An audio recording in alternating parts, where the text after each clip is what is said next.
ನಮಸ್ಕಾರ. ವಿಶೇಷ ಚರ್ಚಾ ಕಾರ್ಯಕ್ರಮಕ್ಕೆ ಸ್ವಾಗತ. ಇವತ್ತಿನ ವಿಶೇಷ ಚರ್ಚಾ ಕಾರ್ಯಕ್ರಮದಲ್ಲಿ ಎರಡು ವಿಚಾರವನ್ನ ಚರ್ಚೆ ಮಾಡ್ತೀವಿ. ಎರಡೂ ಕೂಡ ಒಂದು ಕಡೆಯಲ್ಲಿ ರಾಜ್ಯ ವಿಧಾನಮಂಡಲ ಅಧಿವೇಶನದಲ್ಲಿ ನಡೆದಿರುವ ಬೆಳವಣಿಗೆ, ಎರಡನೇ ಭಾಗದಲ್ಲಿ ಸಂಸತ್ನಲ್ಲಿ ಇವತ್ತು ನಡೆದಿರುವ ಚರ್ಚೆ ಮತ್ತು ಬೆಳವಣಿಗೆ. ಮೊದಲ ಭಾಗದಲ್ಲಿ ರಾಜ್ಯ ವಿಧಾನಮಂಡಲ ಅಧಿವೇಶನ ಬೆಳಗಾವಿಯ ಸುವರ್ಣಸೌಧದಲ್ಲಿ ಇವತ್ತಿಂದ ಆರಂಭ ಆಗಿದೆ. 10 ದಿನಗಳ ಕಾಲ ಈ ವಿಧಾನಮಂಡಲ ಅಧಿವೇಶನ ನಡೆಯುತ್ತೆ.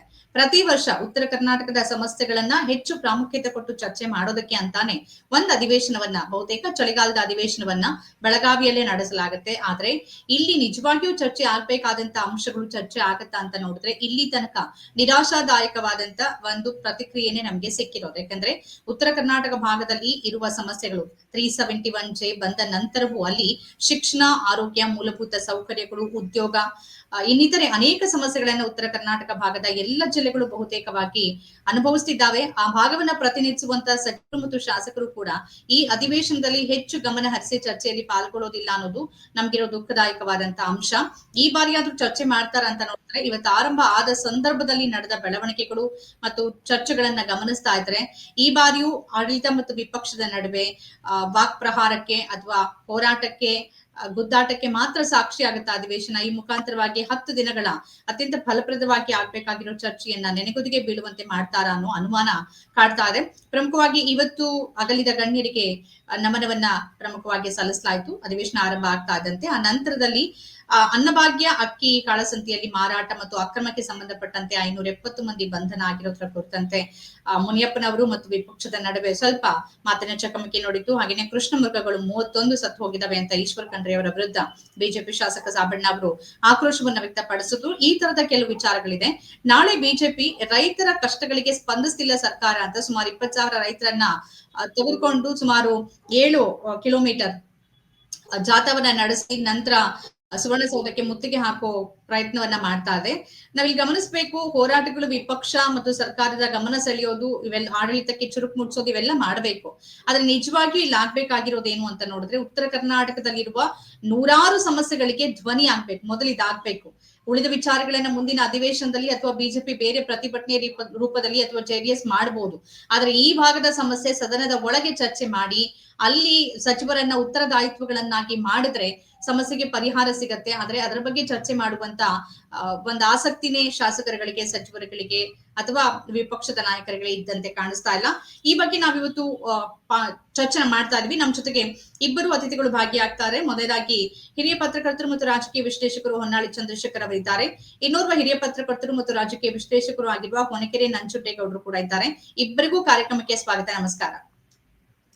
ನಮಸ್ಕಾರ. ಹೊನ್ನಾಳಿ ಚಂದ್ರಶೇಖರ್ ಅವರೇ, ಅದೊಂದು ಸಂಪ್ರದಾಯದ ರೀತಿಯಲ್ಲಿ ಯಾವಾಗ ಬೆಳಗಾವಿಯಲ್ಲಿ ಸುವರ್ಣಸೌಧ ಆಯ್ತು ನಿರ್ಮಾಣ, ಅಲ್ಲಿಂದ ಇಲ್ಲಿ ತನಕ ಚಾತೆ ಒಂದು ಅಧಿವೇಶನ ನಡೆಯುತ್ತೆ. ಈ ಅಧಿವೇಶನದ ಸಂದರ್ಭದಲ್ಲಿ ಸ್ವಲ್ಪ MES ಹಾವಳಿ ಕೂಡ ಜಾಸ್ತಿ ಆಗತ್ತೆ. ಒಂದಷ್ಟು ಹೋರಾಟ ನಡೆಯುತ್ತೆ. ಇವತ್ತು ಆಗಿದೆ, ಅಲ್ಲಿ ಮಹಾರಾಷ್ಟ್ರದಲ್ಲಿ ಬಸ್ಗಳನ್ನ ನಿಲ್ಸಿದ್ದಾರೆ. ಈ ತರದ್ದು ಪುಂಡಾಟ ನಡೆಯುತ್ತೆ. ಮತ್ತೆ ಏನಾಗತ್ತೆ ಅಂದ್ರೆ, ಏನಾಗಿಲ್ಲ ಅಂದ್ರೂ ಪತ್ರಕರ್ತರು ಕೊನೆಯಲ್ಲಿ ಒಂದು ಗೋವಾ ಟ್ರಿಪ್ ಹೋಗಿ ಅಥವಾ ಶಾಸಕರುಗಳು ಟ್ರಿಪ್ ಹೋಗಿ ಬರ್ತಾರೆ. ಇಷ್ಟಕ್ಕೆ ಸೀಮಿತ ಆಗಿದ್ದು ನಾನು ಇಲ್ಲಿ ತನಕ ಗಮನಿಸಿರೋದು. ಅಲ್ಲಿನ ಸಮಸ್ಯೆಗಳು ಹೆಚ್ಚು ಚರ್ಚೆನೆ ಆಗೋದಿಲ್ಲ. ಈ ಬಾರಿ ಆಗ್ತಿರೋ ಬೆಳವಣಿಗೆ ಮತ್ತು ಆಗ್ಬೇಕಾಗಿರೋ ಚರ್ಚೆ, ಅಲ್ಲಿರೋ ಸಮಸ್ಯೆ, ಇದೆಲ್ಲದ್ರ ಬಗ್ಗೆ ತಾವೇನ್ ಪ್ರತಿಕ್ರಿಯಿಸಬಹುದು?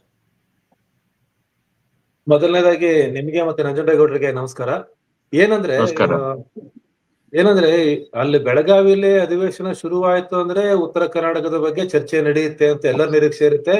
ಸರ್ಕಾರನು ಅದೇ ಮಾತಾಡುತ್ತೆ. ಉತ್ತರ ಕರ್ನಾಟಕದ ವಿಷಯಗಳನ್ನೇ ಕಾನ್ಸಂಟ್ರೇಟ್ ಮಾಡಿ ನಾವು ಆ ವಿಷಯವನ್ನ ಚರ್ಚೆ ಮಾಡ್ತೀವಿ, ಹೆಚ್ಚು ಸಮಯವನ್ನ ನಾವು ಉತ್ತರ ಕರ್ನಾಟಕಕ್ಕೆ ಕೊಡ್ತೇವೆ ಅಂತೇಳಿ ಪ್ರತಿ ಬಾರಿನೂ ಹೇಳ್ತಾರೆ. ಆದ್ರೆ ಪ್ರತಿ ಬಾರಿನೂ ಸಹ ಆಡಳಿತ ಪಕ್ಷ ಮತ್ತು ವಿಪಕ್ಷಗಳ ನಡುವೆ ಗುದ್ದಾಟದಿಂದ ಎಷ್ಟೋ ಬಹಳ ಪ್ರಮುಖ ವಿಷಯಗಳು, ಅದ್ರಲ್ಲೂ ಉತ್ತರ ಕರ್ನಾಟಕದ ವಿಷಯಗಳು ಚರ್ಚೆಗೆ ಬರೋದೇ ಇಲ್ಲ, ಅಲ್ಲೇ ಮುಗಿದೋಗ್ಬಿಡುತ್ತೆ. ಆದ್ರೆ ಈ ಬಾರಿ ಹಾಗೆ ಆಗ್ಬಾರ್ದು ಅನ್ನೋದು ಉತ್ತರ ಕರ್ನಾಟಕದ ಜನರ ನಿರೀಕ್ಷೆ ಆಗಿದೆ. ಯಾಕಂದ್ರೆ ಅಲ್ಲಿ ತುಂಬಾ ಸಮಸ್ಯೆ ಇದೆ. ಬಹಳ ಮುಖ್ಯವಾಗಿ ಇತ್ತೀಚಿನ ದಿನಗಳಲ್ಲಿ ಏನಲ್ಲಿ ಕಬ್ಬು ಬೆಳೆಗಾರರ ಸಮಸ್ಯೆ ಬಂತು. ಕಬ್ಬಿಗೆ ಒಂದು ರೇಟ್ ಅನ್ನ ನಿಗದಿ ಮಾಡ್ತಕ್ಕಂಥದ್ದು, ಸಕ್ಕರೆ ಕಾರ್ಖಾನೆ ಮಾಲೀಕರ ಜೊತೆ ಚರ್ಚೆ ಮಾಡಿದ್ರು ಸಹ ಅಲ್ಲಿ ಒಂದು ಏನು ರೈತರ ನಿರೀಕ್ಷೆ ಇತ್ತು ಆ ನಿರೀಕ್ಷೆಯನ್ನ ಮುಟ್ಲಿಕ್ಕೆ ಆಗಿಲ್ಲ. ಈಗಾಗಲೇ ವಿರೋಧ ಪಕ್ಷಗಳು ಈಗ 351 ಅಡಿಯಲ್ಲಿ ನಿಲುವಳಿ ಸೂಚನೆಯನ್ನು ಮಂಡನೆ ಮಾಡಿದೆ ಈ ವಿಷಯದಲ್ಲಿ. ಹಾಗಾಗಿ ಈ ವಿಷಯದ ಬಗ್ಗೆ ವ್ಯಾಪಕ ಚರ್ಚೆ ಆಗ್ಬೇಕು. ಮತ್ತೆ ಇನ್ನೊಂದು ಬಹಳ ಪ್ರಮುಖ ವಿಚಾರ ಉತ್ತರ ಕನ್ನಡಕ್ಕೆ ಸಂಬಂಧಪಟ್ಟಂತೆ ಅಂದ್ರೆ, ಉತ್ತರ ಕರ್ನಾಟಕದ ಜೀವನಾಡಿ ಆಗಿರ್ತಕ್ಕಂಥ ತುಂಗಭದ್ರಾ ನದಿಯ ಅಣೆಕಟ್ಟಿನಿದೆ, ಅದು ಎಲ್ಲಾ ಗೇಟ್ ಗಳನ್ನ ಬದಲಾಯಿಸ್ತಕ್ಕಂಥದ್ದು ಈಗಾಗಲೇ ಕಾಮಗಾರಿ ಶುರುವಾಗಿದೆ ಅಂತ ಸರ್ಕಾರ ಹೇಳ್ತಾ ಇದೆ. ಹಾಗಾಗಿ ಈ ವಿಷಯ ಬಹಳ ಮುಖ್ಯವಾಗಿ ಲಕ್ಷಾಂತರ ಜನ ರೈತರು ಈ ಅಣೆಕಟ್ಟನ್ನು ಅವಲಂಬಿಸಿದ್ದಾರೆ, ಆ ನೀರನ್ನು ಅವಲಂಬಿಸಿದ್ದಾರೆ. ಇದ್ರ ಬಗ್ಗೆ ಚರ್ಚೆ ಆಗ್ಬೇಕು. ಮತ್ತೆ ಬಹಳ ಮುಖ್ಯವಾಗಿ ನೀವೇನ್ ಪ್ರಸ್ತಾಪ ಮಾಡಿದ್ರಿ, ಶಿಕ್ಷಣ ಆಗಿರ್ಬೋದು, ಮತ್ತೆ ಉತ್ತರ ಕರ್ನಾಟಕ ಯಾವ ವಿಷಯದಲ್ಲಿ ಹಿಂದುಳಿದಿದೆ, ಈ ವಿಷಯಗಳನ್ನ ಮುಖ್ಯವಾಗಿ ಇಟ್ಕೊಂಡು ಚರ್ಚೆ ಮಾಡ್ಬೇಕು. ಇವತ್ತು ವಿಧಾನಸಭೆ ಕಲಾಪದಲ್ಲಿ ಏನು ನಡೀಲಿಲ್ಲ ಅದು, ಆದ್ರೆ ವಿಧಾನ ಪರಿಷತ್ ಕಲಾಪವನ್ನು ನೋಡಿದಾಗ ಯಾವ ದಿಕ್ಕಿನಲ್ಲಿ ಈ ಬಾರಿ ಅಧಿವೇಶನ ಸಾಗುತ್ತೆ ಅನ್ನೋದ್ರ ಒಂದು ಸಣ್ಣ ಒಂದು ಮುನ್ಸೂಚನೆ ಅಲ್ಲಿ ಸಿಕ್ಕಂತಾಗಿದೆ. ಅಲ್ಲೇನು ಪ್ರಿಯಾಂಕ ಖರ್ಗೆ ಮತ್ತೆ ಸಿ.ಟಿ. ರವಿ ಅವರ ನಡುವೆ ಒಂದು ದೊಡ್ಡ ವಾಗ್ವಾದ ನಡೀತು. ಪ್ರಿಯಾಂಕ್ ಖರ್ಗೆ ಅವರು ಬಿಜೆಪಿಯ ಪದಾಧಿಕಾರಿಗಳೆಲ್ಲ ಆರೋಪಿಗಳಾಗಿದ್ದಾರೆ ಗೊತ್ತಾ ನಿಮಗೆ, ಚಿತ್ತಾಪುರದಲ್ಲಿ ಇದ್ದಾರೆ, ಅಲ್ಲಿ ಆರೋಪಿಗಳು ಇರೋದೇ ಬಿಜೆಪಿ ಅವರು ಅಂತೇಳಿ, ಇಲ್ಲಿ ಇವರು ಬಿಜೆಪಿ ಅವರ ಹೆಸರನ್ನ ಯಾಕೆ ಪ್ರಸ್ತಾಪ ಮಾಡ್ತೀರಿ ಅಂತ ಇವರು ಒಂದು ಸೂಚನೆ ಸಿಕ್ಕಂತಾಗಿದೆ ನಮಗೆ, ಅಧಿವೇಶನ ಯಾವ ದಿಕ್ಕಲ್ಲಿ ಸಾಗ್ಬೋದು ಅಂತ ಹೇಳಿ. ಆದ್ರೆ ಇದನ್ನ ಮೀರಿಯೂ ಸಹ ಆಡಳಿತ ಪಕ್ಷ ಜವಾಬ್ದಾರಿಯಿಂದ ನಡೆಸ್ಕೊಡುತ್ತಾ, ಮತ್ತು ವಿರೋಧ ಪಕ್ಷವಾಗಿ ಬಿಜೆಪಿ ಯಾವತ್ತಿಗೂ ತುಂಬಾ ಒಳ್ಳೆಯ ಪಕ್ಷ. ವಿರೋಧ ಪಕ್ಷವಾಗಿ ಬಿಜೆಪಿನ ನಾವು ಹಿಂದೆ ನೋಡಿದೇವಲ್ಲ, ಒಂದು ಮೂರ್ನಾಲ್ಕು ದಶಕಗಳಲ್ಲಿ. ಅತ್ಯುತ್ತಮವಾದ ವಿರೋಧ ಪಕ್ಷ ಯಾವ್ದಾದ್ರು ಇದೆ ಅಂತಂದ್ರೆ ಅದು ಬಿಜೆಪಿ. ಅಂತಹ ಒಂದು ಜವಾಬ್ದಾರಿಯನ್ನ ಬಿಜೆಪಿ ನಿರ್ವಹಣೆ ಮಾಡುತ್ತಾ ಅದನ್ನ ಕಾದ್ ನೋಡ್ಬೇಕಾಗಿದೆ.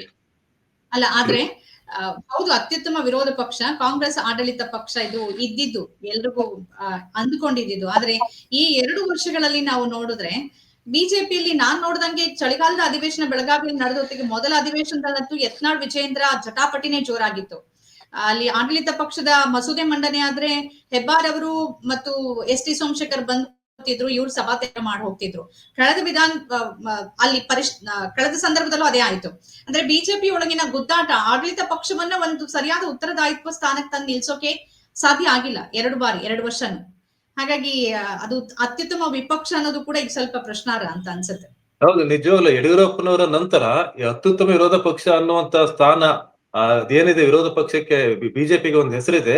ಬಹುಶಃ ಯಡಿಯೂರಪ್ಪ ನಂತರ ಅದು ಬಿಜೆಪಿ ಮರ್ತಿರೋ ಕಾಣುತ್ತೆ. ಪಕ್ಷದ ಒಳಗಿನ ಜಗಳಗಳು, ಆ ಮೂಲಕ ಏನ್ ಆಡಳಿತ ಪಕ್ಷ ಕಾಂಗ್ರೆಸ್ ಏನೇನ್ ತಯಾರಿ ಮಾಡ್ಕೊಂಡು ಬರ್ತಾ ಇತ್ತು ಅದೆಲ್ಲದ್ರಿಂದ ಬಹಳ ಸುಲಭವಾಗಿ ಬಚಾವಾಗ್ಬಿಟ್ಟಿತ್ತು ಹೋದ್ ಸರಿ ಅಧಿವೇಶನದಲ್ಲಿ. ಹಾಗಾಗಿ ಈ ಬಾರಿನಾದ್ರೂ ಬಿಜೆಪಿ ಅತ್ಯುತ್ತಮ ವಿರೋಧ ಪಕ್ಷವಾಗಿ ಕೆಲಸ ಮಾಡ್ಲಿ, ಜನರ ಆಶೋತ್ತರಗಳಿಗೆ ಧ್ವನಿಯಾಗ್ಲಿ ಅನ್ನೋದು ಆಶೆ ಆಗಿದೆ.